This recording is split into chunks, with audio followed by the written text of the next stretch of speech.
cincin emas permata,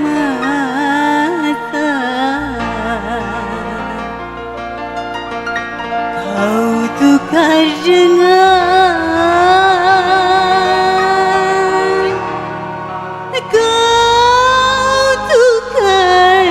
dengan diriku.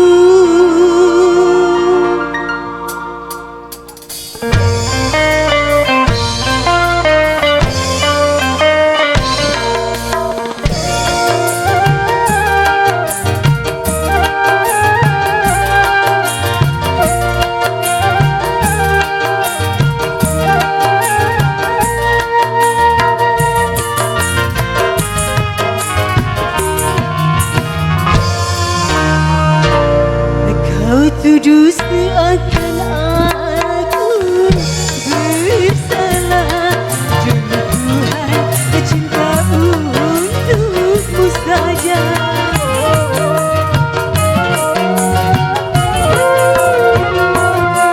Kau bilang ada yang lain dariku, bila kau rebut madu asmara.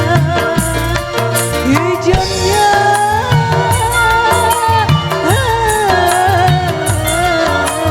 tuduhan, mengapa lidahmu berubah jadi bercabang dua.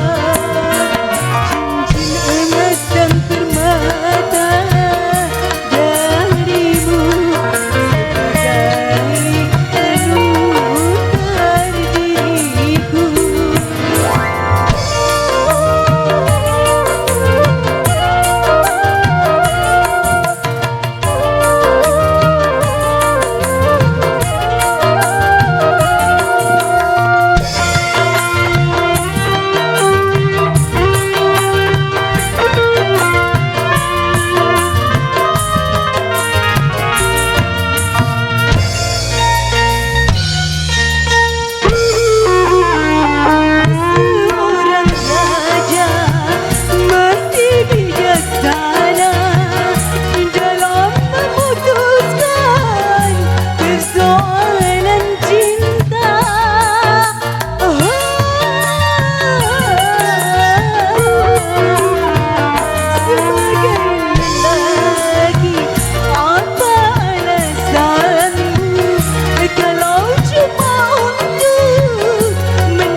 yang lain dariku. Setelah kau regas madu asmara, kejamnya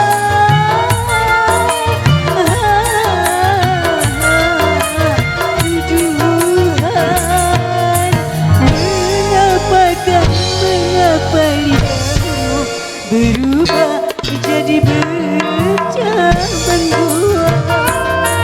Cincin emas dan permata darimu sebagai penuhan diriku. Terima kasih.